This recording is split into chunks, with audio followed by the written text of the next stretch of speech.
प्रिय साईं प्रेमी भक्तों, आपके हृदय में बसे परम पावन साईं को मेरा कोटि कोटि नमन। प्रिय बंधुओं, क्या आपने कभी गहराई से सोचा है कि शिरडी में जो साईं बाबा का भव्य जयकारा गूंजता है, उस महामंत्र का वास्तविक अर्थ क्या है? अनंत कोटि ब्रह्मांड नायक, राजाधिराज, योगीराज, परब्रह्म, श्री सच्चिदानंद सद्गुरु साईनाथ महाराज की जय। आखिर इन एक एक शब्दों के पीछे कौन सा दैवीय रहस्य छुपा हुआ है? आइए आज अत्यंत शांत मन से इस सत्य को समझने का प्रयास करते हैं। 1. अनंत कोटि ब्रह्मांड नायक। प्रिय आत्मन, हमारे साईं बाबा आत्म तत्व में जगे हुए साक्षात पूर्ण ब्रह्म स्वरूप हैं। वेदांत, पवित्र शास्त्रों और अनुभवी संतों महापुरुषों के अनुसार ये जो आत्मा है वही इस पूरे ब्रह्मांड का एकमात्र सार है। जैसे एक छोटे से बीज के भीतर पूरा वटवृक्ष समाया होता है, ठीक वैसे ही इस परम आत्मा के दिव्य प्रकाश से ही सूरज, चांद, धरती, आकाश, पवन और अग्नि यानी हमारी पूरी सृष्टि का संचालन हो रहा है। और आश्चर्य की बात तो यह है कि केवल यही एक सृष्टि नहीं, बल्कि इसके अतिरिक्त अंतरिक्ष में और भी कई करोड़ों ब्रह्मांड अस्तित्व में हैं, और उन सभी का संचालन भी इसी एक आत्म तत्व के द्वारा हो रहा है। यही कारण है कि जो महापुरुष अपने आत्म स्वरूप में पूरी तरह लीन हो जाते हैं, जो सदा आत्मारामी रहते हैं, वे केवल एक दुनिया के नहीं बल्कि अनंत कोटि ब्रह्मांडों के एकमात्र स्वामी बन जाते हैं। हमारे श्री साईं बाबा ऐसे ही आत्मारामी पूर्ण ब्रह्म हैं, इसीलिए वे अनंत कोटि ब्रह्मांड नायक हैं। 2. राजाधिराज। अब आपके मन में यह विचार आ सकता है कि बाबा तो स्वयं जीवन भर एक फकीर की तरह द्वार द्वार जाकर भिक्षा मांगते रहे। उन्होंने अपने पास कभी कोई धन दौलत या सांसारिक वस्तु संग्रहित नहीं की। फिर भला उन्हें राजाओं का राजा यानी राजाधिराज क्यों कहा जाता है? साधु श्रेष्ठ, बाबा पूर्ण रूप से शिव स्वरूप हैं। तनिक विचार कीजिए, भगवान शिव या भगवान नारायण के पास भौतिक रूप में देखने के लिए विशाल सागर या सूने पर्वत के सिवा और कुछ भी नहीं होता।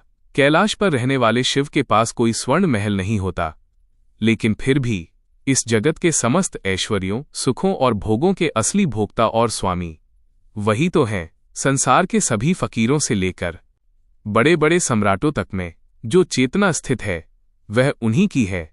जब संसार के बड़े से बड़े राजा भी अपने मन की इच्छा पूरी करने के लिए अपनी झोली फैलाकर इन संतों की शरण में आते हैं और सफल होते हैं, तो भला असली राजा कौन हुआ? राजा भी जिसके दर के भिखारी हों, वही तो राजाधिराज है। रही बात भिक्षा मांगने की, तो बाबा स्वयं हाथ में झोली लेकर हमें विनम्रता और अहंकार से मुक्ति का संदेश देते थे। जैसे पारस पत्थर लोहे को सोना बना देता है, वैसे ही बाबा भिक्षा मांगकर मनुष्यों के भीतर से धन की आसक्ति का नाश करते थे और उनके भीतर देने की प्रवृत्ति यानी दान के भाव को जगाते थे। बाबा जब किसी से एक मुट्ठी अन्न भिक्षा में लेते थे तो उसे अदृश्य रूप से कई गुना बढ़ाकर वापस लौटा देते थे। इसीलिए हमारे साईं राजाओं के भी परम राजा हैं, वे राजाधिराज हैं। 3. योगीराज। बाबा योग की उस परम और सर्वोच्च सिद्धि को प्राप्त थे जिसकी कल्पना भी साधारण मनुष्य नहीं कर सकता।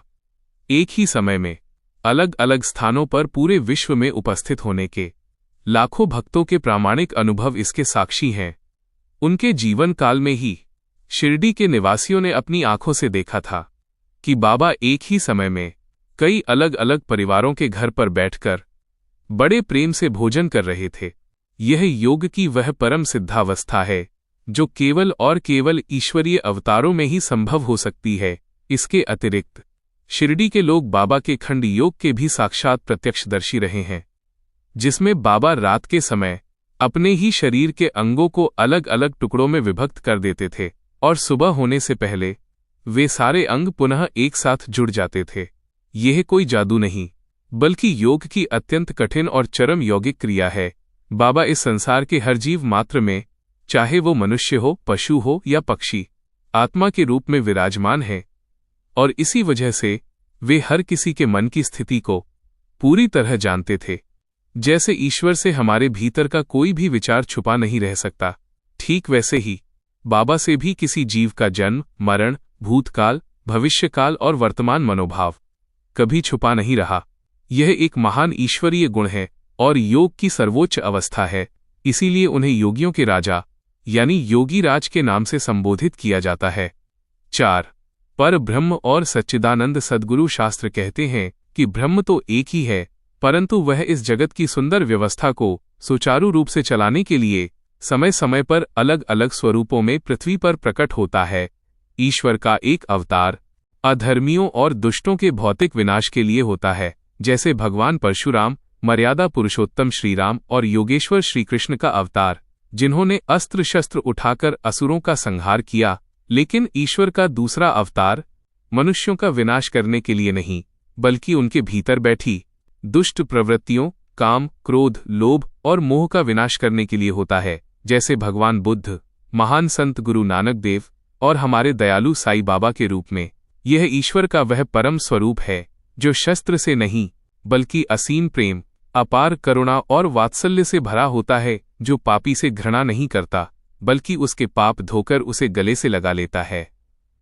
श्री साईनाथ भगवान के ऐसे ही करुणामयी अवतार हैं, इसीलिए उन्हें पर ब्रह्म भी कहा गया है। वे सत, चित और आनंद के साक्षात विग्रह हैं और इस कलियुग में सर्वसमर्थ सद्गुरु हैं, जो अपनी उंगली पकड़कर हमें भवसागर से पार ले जाते हैं। तो मेरे प्रिय आत्मन, साईं बाबा की ये अलौकिक उपाधि अतीत में जिस किसी भी महान आत्मा ने बनाई थी, वो निश्चित रूप से बाबा के पूर्ण स्वरूप का साक्षात दर्शन कर चुका था।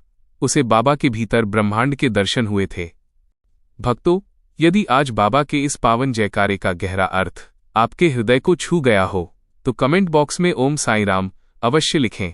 इस दिव्य ज्ञान और बाबा की करुणा को अपने मित्रों और परिवार के साथ भी जरूर शेयर करें, ताकि उनके जीवन में भी साईं कृपा का प्रकाश फैल सके। ऐसी ही और भी सुंदर आध्यात्मिक कड़ियों से जुड़ने के लिए हमारे इस चैनल को सब्सक्राइब करना न भूलें। बाबा आप सभी का कल्याण करें। ओम साईं राम।